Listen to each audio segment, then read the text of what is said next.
जय माता दी मित्रों। पुष्प से कैसे बदलें अपनी किस्मत। आपने कभी विचार किया है कि फूलों से भी आदमी के जीवन का कितना बड़ा महत्व है। फूल क्यों हमारे ऋषि मुनियों ने हमको फूल चढ़ाने की सलाह दी है, आज आप ये भी बात जानेंगे। बहुत सारे लोगों को आपने देखा होगा कि 35 साल तक वो तरक्की नहीं कर पाते हैं और 35 साल के बाद तरक्की करते हैं। बहुत से लोग 35 साल तक तरक्की करते हैं, 35 साल के बाद बर्बाद हो जाते हैं। आज हम इसी पे बात करेंगे। आज आप ये भी जानेंगे कि बहुत सारे लोगों को देखा होगा कि मेरे घर में कोई बच्चा पैदा होता है और पिता की तरक्की होने लगती है, और बहुत बार ऐसा होता है कि कोई बच्चा पैदा होता है, पिता के ऊपर दिक्कतें आने लगती हैं। आज हम इन सारे प्रश्नों के उत्तर इस वीडियो में देंगे और इसके साथ में और भी बहुत सारी चीज़ों के आप जानेंगे कि शिक्षा संस्कार किन लोगों के घर में कब पढ़ते हैं, कब घटते हैं, और बहुत सारे लोगों के बच्चा पैदा होने के बाद उनकी मैरिड लाइफ खराब हो जाती है। आज इस पर भी बात करेंगे। मित्रों, एक बात समझनी होगी कि बहुत बार ऐसा होता है कि हम लोग ज्योतिष को समझते हैं, घर परिवार में रहते हैं और अपनी ज़िंदगी को जीते हैं, लेकिन ज्योतिष शास्त्र में, ज्योतिष में, जन्म कुंडली में एक ग्रह आपको कुछ नहीं दे सकता है। इस बात को आप अच्छे से समझ लीजिए। मान लो कोई ग्रह आपकी कुंडली में कितना भी अच्छा बैठा हो, उच्च का बैठा हो, अच्छी डिग्री का बैठा हो, अच्छा जगह बैठा हो, अच्छी राशि में बैठा हो, वो आपको कुछ नहीं दे सकता है। हो सकता है इसमें कुछ हमारे जो ज्योतिष के जानकार लोग हैं वो हो सकता है इस पे कहें कि आप गलत बता रहे हैं, लेकिन ज्योतिष जो विद्वान हैं वो हमारी इस बात से सहमत होंगे। जो लोग जन्म कुंडली देखते हैं और वो देखते हैं कि सूर्य उच्च का है, शनि नीच का है, और जो लोग जन्म कुंडली देखते समय ये तो पंचांग को खोलते हैं, गोचर देखते हैं, तो आप ये समझ लीजिए कि वो व्यक्ति अभी पीजी क्लास में पढ़ रहा है। जैसे हम आप सभी लोग अपने बच्चों को पढ़ाते हैं, मान लो छोटा बड़ा छोटी सिखाते हैं, तो ये जरूरी है। उच्च का ग्रह होता है, नीच का ग्रह होता है, लेकिन यहाँ पे इसका समाधान नहीं है। ये पीजी क्लास का है। जैसे कोई बच्चा पढ़ना सीखता है तो उसको छोटा बड़ा सिखाया जाता है, लेकिन जब बच्चा पढ़ने योग्य हो जाता है, बड़ा हो जाता है, तो उसको जो है छोटा बड़ा नहीं पढ़ना पड़ता, उसको जो है फिर वो हिंदी पढ़ता है। इसी प्रकार से जो उच्च राशि में बैठा है, ये नीच राशि में बैठा है, ये ग्रह ये देगा, ये सब छोटी छोटी चीज़ें हैं। इसी प्रकार से बहुत बार ऐसा होता है कि कोई ग्रह आपकी कुंडली में। अब ज्योतिष काम कैसे करता है? ज्योतिष काम करता है केमिकल की तरीके से। जैसे मान लो आपके सामने 9 केमिकल रख दिए, अब उसमें 2 केमिकल कोई भी मिला दो तो तीसरा केमिकल तैयार हो जाता है। इसी प्रकार से एक दूसरे केमिकल के मिल करके एक नए आप हजारों तरीके के केमिकल बना सकते हैं। इसी प्रकार से जन्म कुंडली है। जन्म कुंडली में राशियाँ, दृष्टियाँ, ग्रह, घर, इन सब का समावेश होता है, एक दूसरे में मिलते हैं और मिल करके जो ताकत बनती है सही मायने में वो आपको डिसाइड करता है कि आपको जीवन में क्या मिल रहा है, क्या नहीं मिल रहा है। ज्योतिष यहाँ से शुरू होती है। दूसरी बात, आज हम जिस विषय पे बात करने जा रहे हैं वो योग क्या है, जो आपकी जीवन को बदलता है, आपके जिंदगी में बाहर लाता है। ये योग होता है बृहस्पति और बुध का मेल। इस मेल में, इस योग में होता क्या है, आपने देखा होगा बहुत बार ऐसा हो जाता है कि बच्चा जन्म लेता है, पिता की तरक्की होने लगती है, पिता आबाद होने लगता है, और बहुत बार ऐसा होता है कि कोई बच्चे का जन्म आपके घर में हुआ और पिता की दिक्कतें आने लगती हैं, उसका काम धंधा खराब होने लगता है और आदि बर्बाद हो जाता है। तो ये दोनों चीज़ें काम करती हैं। अब ये काम कैसे करती हैं? बृहस्पति हमारे संस्कारों का कारक है, ऑक्सीजन का कारक है, और बृहस्पति इतनी बड़ी ताकत है कि इस जहाँ और उस जहाँ, यानी धरती और आध्यात्मिक ताकत, आप इसको स्वर्ग भी कह सकते हैं, इस जहां से लेकर के उस जहां तक को जोड़ने वाला बृहस्पति है। और बृहस्पति और बुध का मेल मैंने पिछले वीडियो में बुद्ध के बारे में बहुत सारी चीज़ें बताई, तो वीडियो लंबा हो जाएगा। बुद्ध भी महाशक्तिशाली। ये योग जन्म कुंडली में बनता कैसे है? ये योग सभी जगह खराब नहीं है। जैसे दूसरे घर में, चौथे घर में, 2-12 में योग बन जाए तो ये योग शुभ होता है, अच्छा फल देता है। लेकिन बाकी और घर में, किसी भी घर में ये योग मिलता है या बनता है तो इसमें बृहस्पति खराब होते हैं। आदमी के घर में बीमारी, आरामी सब कुछ चलता है। अब जो मैंने बात अभी कही कि ये योग सबसे प्रबल अवस्था कब होती है? जिसमें आपके परिवार को तोड़ने का काम, संस्कारों को 35 साल चक्र। इसमें एक चीज आपको ध्यान रखनी है कि जन्म का समय के अनुसार इसका निष्कर्ष निकलता है। जैसे मान लो किसी का जन्म जो रात्रि के समय का है तो आप उसको 35 साल की उम्र से आप ले सकते हैं। अब ये योग क्या होता है? जन्म कुंडली में जैसे बृहस्पति बैठा हो 1 से 6 ग्रहों में और बुध बैठा हो 7 से 12 ग्रहों किसी भी घर में। अब इसमें क्या होगा कि 35 साल तक ये बच्चा पिता के लिए भाग्यशाली होगा, पिता की उन्नति होगी। दूसरी तरफ घर में संस्कार, शिक्षा, पढ़ाई सब कुछ अच्छा होगा, सब कुछ बेहतर चलेगा, कोई दिक्कत नहीं। लेकिन 35 साल के बाद में इसमें इस बच्चे का जो काम धंधा है उसमें थोड़ी सी गिरावट आएगी। दूसरी तरफ इस योग में बृहस्पति 1 से 6 ग्रहों में है तो 35 साल तक आदमी खूब संस्कारों में रहेगा, काम धंधा भी बढ़िया चलेगा, पिता भी उन्नति करेंगे, सब कुछ अच्छा रहेगा। लेकिन 35 साल के बाद भी इन लोगों के घरों में संस्कारों की कमी होने लगती है। जो बुजुर्ग हैं उनको दिक्कतें आने लगती हैं 35 साल के बाद। 35 साल तक बढ़िया रहेगा। अब दूसरा पक्ष देख लें। मान लो बुध 1 से 6 ग्रहों में है और बृहस्पति 7 से 12 ग्रहों में है, तो यहाँ पर क्या होगा कि 35 साल तक काम धंधा सब बढ़िया चलेगा, कोई दिक्कत नहीं, बच्चे की पढ़ाई भी अच्छी हो जाएगी, काम धंधा अच्छा चलेगा। लेकिन घर में संस्कारों की कमी हो जाएगी और जो उस घर में पिता हैं, बाबा हैं, दादा हैं, उनको जीवन में बहुत कष्ट मिलेगा। ये योग बनता है। यही वो लोग हैं जो इन लोगों की शादी जो अगर 25 साल से पहले हो जाती है तो इन लोगों को मैरिड लाइफ टूटने का भी डर रहता है। और दोनों ही कंडीशन में, चाहे बुध 1 से 6 में हो, चाहे बुध 7 से 12 में हो, 35 साल के बाद में यहाँ पे जो अगर बुध अच्छा फल दे रहा है तो वहाँ बुध खराब फल देने लगेगा। अब यहाँ पे बहुत सारे लोग हमारे ये कह सकते हैं कि हमारी कुंडली में तो है, हमको तो ऐसा फल नहीं मिला। हाँ, इसका एक और भी पॉजिटिव पार्ट है। वो क्या है? यदि मान लिया जाए ये समय चल रहा है और जन्म कुंडली में बृहस्पति के घरों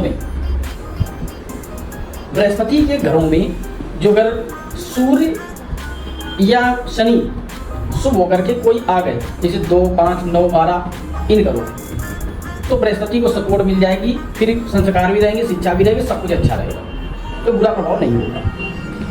दूसरा कारण एक और होता है, यदि बृहस्पति शनि या सूर्य के घरों में आ जाए वर्ष पर, तो भी बृहस्पति को सपोर्ट मिल जाती है और ये योग शुभ हो जाता है।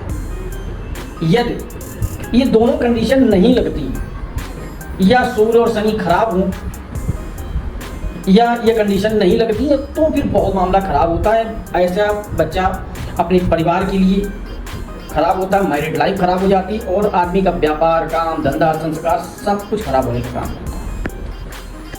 अब ये योग बहुत सारे लोगों की कुंडली में बनती है, तो हमारे ऋषि मुनियों ने इसका उपाय निकाला। अब हर व्यक्ति को ये जो मैं बता रहा हूँ ये बहुत बड़ी थ्योरी है। अब हर व्यक्ति को ज्योतिष सिखा पाना मुश्किल, तो उन्होंने एक संस्कार बनाया हमारे यहाँ। और वो संस्कार क्या बनाया? फूल जो है बुध का कारक है, फूल को बुध कहा जाता है। और जब आप मंदिर में जाएंगे, क्योंकि जन्म कुंडली का दूसरा घर मंदिर होता है, अब जब आप मंदिर जाएंगे रोज, तो वहाँ पे जो आप पुष्पों को अर्पित करते हैं, पुष्पों की माला बना करके भगवान जी को अर्पित करते हैं, तो बुध दूसरे घर में स्थापित हो जाता है। और हमारे यहाँ भगवान जी को चंदन अर्पित करने का भी विधान है। तो जब भी आप भगवान जी को चंदन लगाएंगे, चंदन यानी पीला, अब पीला चंदन जब भगवान जी को आप लगाएंगे तो बृहस्पति की वस्तु, तो यहाँ पर बृहस्पति और बुध दोनों ही शुभ होते हैं, तो इसका बुरा प्रभाव भूल जाता है। यदि आपके भी काम धंधा नहीं चल रहा है, हो सकता है कि आप लोगों की कुंडली में योग हो, आपके बच्चे की कुंडली में योग हो, जो अगर आपके काम धंधा नहीं चल रहा है, काम में रुकावटें आ रही हैं, तो आप केवल 2 काम करके देखिए, आपका काम धंधा बहुत अच्छा हो जाएगा और इसका कोई साइड इफेक्ट नहीं होता है।